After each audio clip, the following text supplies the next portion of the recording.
ഇത് പുറത്ത് ബോധ്യപ്പെടുത്തില്ല. അവർ പറയേണ്ടതൊക്കെ അവർ പറഞ്ഞു കഴിഞ്ഞാൽ അവരെന്താ പറയുക, പണ്ട് ഈ പറയുന്നത് പോലെ കെ കരുണാകരനും മാണി സാറും ഒക്കെ ഉണ്ടായിരുന്ന കാലത്ത് ഇതിനൊക്കെ ഒരു ചർച്ചകൾ നടത്തി ഒരു അമിക്കബിൾ സൊല്യൂഷൻ ഉണ്ടായിരുന്നു. ബഹുമാനപ്പെട്ട പ്രതിപക്ഷ നേതാവ് അദ്ദേഹത്തിന് കഴിയുന്നത്ര ഓടുന്നുണ്ട്, അദ്ദേഹം പ്രവർത്തിക്കുന്നുണ്ട്. ഇതെല്ലാം കൂടെ ഒരു ഇതിനൊരു ഐക്യപ്പെടണ്ടേ? എത്ര പാർട്ടിയുണ്ട് യു ഡി എഫിൽ ഘടകകക്ഷികളെന്ന് അയച്ചു നോക്കൂ. ഫോർവേഡ് ബ്ലോക്ക് ഞാൻ പറയണ്ടല്ലോ. ഇപ്പം ഇവിടെ കുന്നമംഗലത്തൊരു എന്താണ് പ്രവാസി കോൺഗ്രസ് എന്നാണ്, ഘടകകക്ഷിയാണ്, നിങ്ങൾക്ക് ആർക്കെങ്കിലും അറിയാം.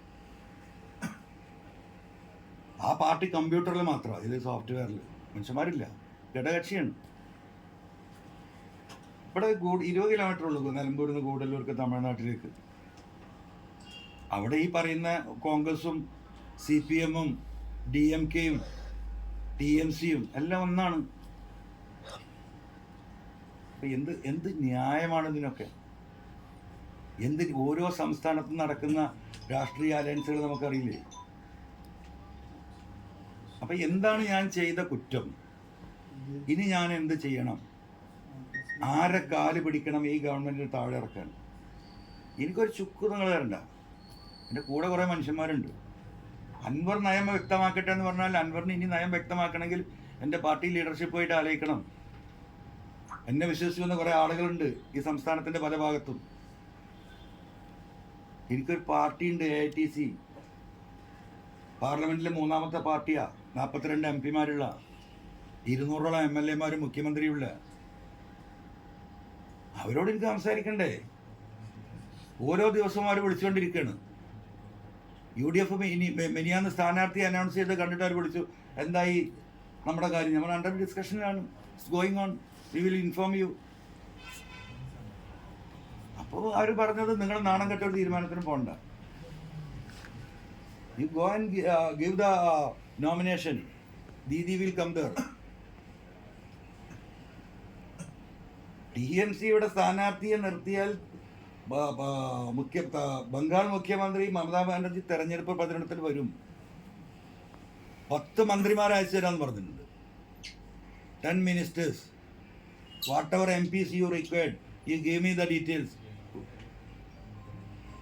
കേരളത്തിൽ പരിചിതമായ രാജ്യത്തിൻ്റെ പാർലമെൻറ്റിൽ അതിശക്തമായി സംസാരിക്കുന്ന MP-മാരുണ്ട്. അവർ വരും പ്രചരണത്തിന്. They are ready to support us. ഇതൊക്കെ നിൽക്കുമ്പോഴും എന്താ അറിയുക, നമ്മൾ ലക്ഷ്യം വെച്ചൊരു സംഗതിയുണ്ട്, ആ ലക്ഷ്യത്തിന് വേണ്ടി നീങ്ങുക. അപ്പം ദയാവധത്തിന് വിട്ടിരിക്കുകയാണ്. അപ്പം എനിക്ക് ഇനി സംസാരിക്കാനുള്ളത് ബഹുമാനപ്പെട്ട KC വേണുഗോപാലിനോടും കോൺഗ്രസിൻ്റെ ഉന്നത നേതാക്കന്മാർ എന്നെ ബന്ധപ്പെടുന്നുണ്ട്. ഞാനിത് പ്രചരിപ്പിക്കാൻ പോലില്ല. ഇപ്പോൾ ബഹുമാനപ്പെട്ട K. സുധാകരൻ മിനിയാന്ന് കണ്ട വിവരം ഞാൻ നിങ്ങളോടാരും പറഞ്ഞിട്ടില്ല, അദ്ദേഹം പറയുമ്പോഴാണ് നിങ്ങൾ അറിയുന്നത്. ബഹുമാനപ്പെട്ട രമേശ് ചെന്നിത്തല നിരന്തരമായി ഈ കാര്യങ്ങൾ സംസാരിച്ചുകൊണ്ടിരിക്കുന്നുണ്ട്. ഇപ്പം ഇന്നലെ നോക്കൂ നിങ്ങൾ, Kozhikode DCC president Praveen, KPCC general secretary Jayanth, CMP-യുടെ നേതാവ് നമ്മുടെ MVR ഹോസ്പിറ്റലിൻ്റെ ചെയർമാനായ ദാസേട്ടൻ ഇന്നലെ ഇവിടെ വന്നല്ലോ, ഉച്ചയ്ക്ക് നിങ്ങൾ കണ്ടതാണല്ലോ. അവരൊക്കെ എന്തിനാണ് വരുന്നത്? അവർക്ക് എന്താ പറയുക, ആ കോൺഗ്രസിനോടുള്ള സ്നേഹവും വ്യക്തിപരമായി എന്നോടുള്ള ബന്ധവും UDF ഇവിടെ വരണം എന്നുള്ള താല്പര്യത്തിലാണ് വരുന്നത്. അപ്പം അത് നമ്മൾ മനസ്സിലാക്കണ്ടേ? പ്രവീൺ ഇന്ന് കേരളം കണ്ട ഏറ്റവും വലിയ DCC ഓഫീസാണ്. നിങ്ങൾ കണ്ടതാണല്ലോ. നിങ്ങൾ 5-8,000 കോടി രൂപ കോൺഗ്രസ്സുകാരിൽ നിന്നും ജനങ്ങളിൽ നിന്നും പിരിച്ച് ഇങ്ങനെ ഒരു DCC ഓഫീസ് ഉണ്ടാക്കാൻ കഴിയുമെന്ന് പ്രൂവ് ചെയ്ത ജനകീയനായ നേതാവാണ്, ജനങ്ങളുടെ ഇടയിൽ ജയിക്കുന്നവനാണ്. ഒപ്പത്തിനൊപ്പം ജയന്തുണ്ട്, KPCC ജനറൽ സെക്രട്ടറി. ഇവരൊക്കെ വർക്ക് ചെയ്ത് ഇവർ വന്ന് പോയി. നമ്മൾ വല്ലതും പറഞ്ഞോ? അവർ സുഹൃത്ത് സംഭാഷണത്തിൽ വന്ന K. മുരളീധരൻ 10 വട്ടം എന്നെ വിളിച്ചിട്ടുണ്ട്. പാവം, നിങ്ങൾ സൈക്കി, നിങ്ങൾ അഡ്ജസ്റ്റ് ചെയ്യുമെന്ന് പറഞ്ഞിട്ട്. അല്ല, ഈ കാര്യമൊക്കെ പറഞ്ഞില്ലേ എൻ്റെ പൊന്നരുണെ? കത്തടക്കം കൊടുത്തില്ലേ? നീ എന്താ നിലപാട് വ്യക്തമാക്കാൻ എന്താ ബാക്കി? ഞാൻ മലയാളം ഈ പറഞ്ഞത് മുന്നണിയിൽ എടുക്കണമെന്നുള്ള നിലപാടിൽ നിന്ന് പിന്നോട്ട് പോകണം.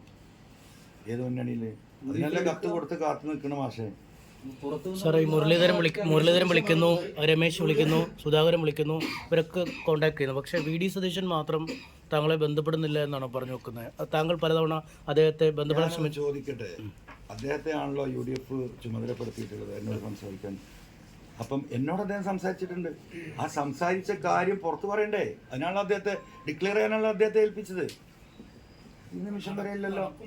ഒരു കാര്യം അങ്ങനെ സ്നേഹിക്കുന്ന ഒരുപാട് പേര് ഈ മണ്ഡലത്തിലുണ്ടെന്ന് പറഞ്ഞു. പാർട്ടി പിന്തുണയ്ക്കുന്ന സംസ്ഥാന നേതാക്കൾ എല്ലാവർക്കും അറിയേണ്ട ഒരു കാര്യം, താങ്കൾ നിലമ്പൂരിൽ മത്സരിക്കുന്നു അതൊക്കെ അത് 2 ദിവസം കഴിഞ്ഞിട്ടേ പറയാൻ പറ്റുള്ളൂ. ഞങ്ങളുടെ നാളെ സ്റ്റേറ്റ് എക്സിക്യൂട്ടീവ് ഉണ്ട്, മറ്റന്നാൾ സ്റ്റേറ്റ് കമ്മിറ്റി ഉണ്ട്. അതിലെ തീരുമാനം അതിൻ്റെ മുമ്പ് ഈ പറയുന്ന കേസുമായി ബന്ധപ്പെടാൻ ഞാൻ പരിശ്രമിക്കുന്നുണ്ട്. കേസിൽ പ്രതീക്ഷ ഇല്ലാതിരിക്കുന്നത് എങ്ങനെയാ? ഈ ഇന്ത്യയിലെ മുഴുവൻ പാർട്ടി വിഷയങ്ങൾ മുഴുവൻ സെറ്റിൽ ചെയ്ത് കോൺഗ്രസിനൊരു മുഖം ഉണ്ടാക്കി കൊടുത്തു അദ്ദേഹം, അല്ലേ? അദ്ദേഹത്തിന് നല്ല ലീഡർഷിപ്പ് ക്വാളിറ്റി ഉണ്ടല്ലോ. അദ്ദേഹത്തിന് പ്രതീക്ഷ ഉണ്ട്, അദ്ദേഹമായിട്ട് സംസാരിക്കും. ഇല്ല, ഈ വിഷയവുമായി ബന്ധപ്പെടാൻ ഇല്ല. ഞാനിപ്പോൾ ശ്രമിക്കുന്നു. ഞാൻ അത് കഴിഞ്ഞിട്ട് അദ്ദേഹത്തെ ബന്ധപ്പെടാൻ ശ്രമിക്കുന്നു. അദ്ദേഹത്തെ ബന്ധപ്പെടാൻ എനിക്കൊരു പ്രയാസമില്ല. ഇപ്പം ഈ പറയുന്നത് പോലെ രമേശ് ചെന്നിത്തല യൂത്ത് കോൺഗ്രസിന്റെ സംസ്ഥാന പ്രസിഡന്റ് ആകുമ്പോഴാണ് ഞാൻ സംസ്ഥാന ജില്ലാ വൈസ് പ്രസിഡന്റ് ആവുന്നത്. KCയുടെ കൂടെ 5 വർഷം ഞാൻ യൂത്ത് കോൺഗ്രസിന്റെ മലപ്പുറം ജില്ലാ വൈസ് പ്രസിഡന്റ് ആയിട്ടുണ്ട്. അന്ന് അദ്ദേഹം സ്റ്റേറ്റ് പ്രസിഡന്റാണ്.